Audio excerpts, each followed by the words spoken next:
তো আমরা এটাকে আসলে একটা অপরচুনিটি হিসেবে দেখছি নট নেসেসারিলি যে ট্রান্সশিপমেন্ট চলে যাওয়াতে আমাদের খুব লাভ হয়েছে সেটা আমি বলছি না, আমি বলছি এটাকে অপরচুনিটি এই কারণে, আমি জানি না আপনারা এই পুরো সিচুয়েশনটা জানেন কিনা, সেটা হচ্ছে যে আশুলিয়াতে যদি একটা ফ্যাক্টরিতে বা গাজীপুরে একটা ফ্যাক্টরিতে একটা টি শার্ট প্রডিউস করা হয়, সেই টি শার্টটা বিভিন্নভাবে, ধরেন আমরা যারা নিয়ে অনেক কথা বলবো, let's take Zara as an example, জারার একটা টি শার্ট প্রডিউস করা হয়, আমরা মনে করি যেটা পর্তুগালের একটা স্টোরে ফাইনালি এন্ড আপ করবে, ঠিক আছে?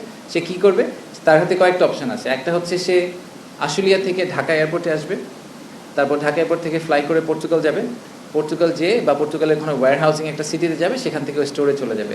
আরেকটা অপশন হচ্ছে সে ট্রাকে করে কলকাতা যাবে বা ট্রাকে করে দিল্লি যাবে, সেখান থেকে ফ্লাই করে সে ওখানে যাবে। তো যখন সে ট্রাকে করে আরেকটা দেশে যাবে, ওখানকার এই যে অপারেশনাল চার্জ, এয়ারপোর্ট চার্জ, সব চার্জ কিন্তু ওই দেশ পেয়ে গেল। ফানিলি ইনাফ, বাংলাদেশে এই মুহূর্তে যে সিচুয়েশন, তাতে দিল্লি বা কলকাতা থেকে ফ্লাই করা আমাদের এই সাপ্লায়ারদের জন্য সস্তা ঢাকা থেকে ফ্লাই করার চেয়ে। How is that possible? I have no idea. আমরা গাজীপুরে প্রডিউস করে ঢাকা থেকে ফ্লাই করে নিয়ে যেতে পারছি না, কিন্তু দিল্লি বা কলকাতা থেকে আমরা আরও সস্তায় নিয়ে যেতে পারি। এই কারণে লোকজন ট্রান্সশিপমেন্ট করতে চায়। তো এইটাকে আমি এই কারণে অপরচুনিটি হিসেবে দেখি যে আমাদের তো এখন অপশন নেই, আমরা এখন আর কলকাতা দিল্লিতে যেতে পারবো না। সো আমাদের ঢাকা এয়ারপোর্টকে আরও অনেক এফিসিয়েন্ট করতে হবে, তাহলে আমরা বিজনেসটা লুজ করবো।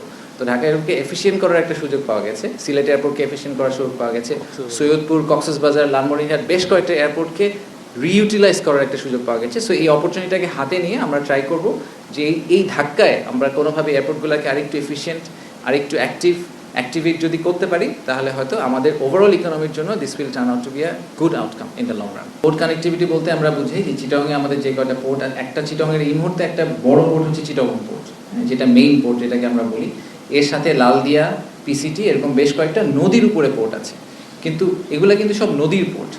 বাংলাদেশে কোনো সামুদ্রিক পোর্ট নেই। So let's start with that. আমরা বে টার্মিনাল নিয়ে অনেক দিন ধরে কথা বলছি। সিঙ্গাপুরের একটা কোম্পানি আছে, দুবাইয়ের একটা কোম্পানি আছে, পিএসএ এবং টিপি ওয়ার্ল্ড, তারা অনেক দিন ধরে চেষ্টা করছে। বাট আমাদের টার্গেট হচ্ছে যে এই সেপ্টেম্বর অক্টোবর মাসের মধ্যে আমরা বে টার্মিনাল ইস্যুটা রিজলভ করে আমরা একটা সিগনিফিক্যান্ট মাইলস্টোন ক্রস করব, নাম্বার ওয়ান। নাম্বার টু হচ্ছে যে মাতারবাড়িতে যে ডিপসি পোর্ট আছে, সেটার আশেপাশে একটা ফ্রি ট্রেড জোন নিয়ে আপনারা দেখেছেন যে এবার ডিপি ওয়ার্ল্ডের চেয়ারম্যান এসেছিল, সেটা নিয়ে আমরা কথা বলার চেষ্টা করছি, যাতে বাংলাদেশ ইসেনশিয়ালি বিকামস, দুবাই আর সিঙ্গাপুর থেকে আমাদের ডিস্টেন্সটা রাফলি 2 ঘন্টার মতো, রাইট? সো আমরাও কিন্তু technically we can also become another Dubai আর সিঙ্গাপুর, যেখানে আমরা একটা ফ্রি ট্রেড জোনের মতো করে অপারেট করবো। এবং আমাদের একটা ভার্টিক্যাল কানেক্টিভিটিও আছে, নেপাল, ভুটান, 7 সিস্টার্স এবং তার দিকে উপরে China. So we would like to utilise that the most. So এইটা একটা বড় ডিসকাশন পয়েন্ট ছিল আমাদের জন্য, যে পোর্ট এবং এয়ারপোর্ট যেগুলোর দ্বারা আমাদের ওভারঅল কানেক্টিভিটিটা ইমপ্রুভ করবে, সেটা আমরা কীভাবে হ্যান্ডেল করছি এবং কত দ্রুত আমরা এই জিনিসগুলার, এই প্রজেক্টগুলোকে এমন একটা পর্যায়ে নিয়ে যেতে পারবো যেটাতে ইটস ফুললি ফাংশনাল। আচ্ছা, দ্বিতীয় হচ্ছে যে বিডার ক্ষেত্রে কয়েকটা ইন্টারেস্টিং টপিক নিয়ে কথা হয়েছে। একটা হচ্ছে যে এফডিআইতে আমরা প্রণোদনা দিতে পারি কিনা, এটা নিয়ে আমরা একটা ডিসকাশন করেছি। যে ধরেন বাংলাদেশি একজন প্রবাসী, নন রেসিডেন্ট বাংলাদেশি, যিনি চায়নায় থাকেন, উনি চাইনিজ ভাষা জানেন, ওনার যেই চাইনিজ কোম্পানি আবার স্পেসের অ্যাক্সেস আছে, এটা বিডার কখনো হবে না, বাংলাদেশের কোনো মানুষের কখনো হবে না। তো উনি যদি একটা $100 মিলিয়ন ইনভেস্টমেন্ট নিয়ে আসেন, তো আমরা তো বাংলাদেশের রেমিটেন্স পাঠালে 2.5% করে ক্যাশব্যাক দিই। তো একটা ভদ্রলোক যদি $100 মিলিয়ন ইনভেস্টমেন্ট নিয়ে আসেন, তাকে আমরা কেন একটা পার্সেন্টেজ কনসালটেন্সি ফি হিসেবে দিতে পারি না বা প্রণোদনা হিসেবে দিতে পারি না? সো আমরা এরকম একটা মডেল নিয়ে কাজ করছি, যাতে যে কোনো বাংলাদেশি ইন্ডিভিজুয়াল যদি বিদেশ থেকে ইনভেস্টমেন্ট নিয়ে আসেন, নিজে স্বপ্রণোদিত হয়ে এবং ওটাতে উনি ফুল প্রসেসে পার্টিসিপেট করেন, তাহলে ওনাকে কীভাবে আমরা এক ধরনের এই ঠিক রেমিটেন্সের মতো সাম ফর্ম অফ রিওয়ার্ড আমরা পুশ করতে পারি।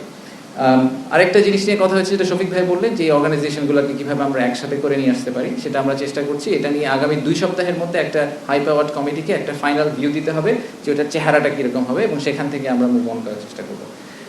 বেজার আন্ডারে আমরা প্রায় 10টা, আপনাদেরকে আমি আগেও বলেছি যে 100টা ইকোনমিক জোনের দরকার নেই, আমরা বেজার আন্ডারে 10টা ইকোনমিক জোনকে আজকে বাতিল করার ঘোষণা নিয়েছি। যে বা সেগুলোর মধ্যে সোনাদিয়া আছে, যেটার কথা আপনারা অনেক শুনেছেন, সুন্দরবনে একটা আছে, অ্যাপারেন্টলি ইকো ট্যুরিজম পার্ক হওয়ার কথা ছিল। সো এরকম বেশ কয়েকটা 10টা টোটাল ইকোনমিক জোনকে আমরা we are cancelling the licence for the economic zone, because we don't think it's necessary. যে কটা আছে সেগুলোকে ঠিকভাবে করতে হবে।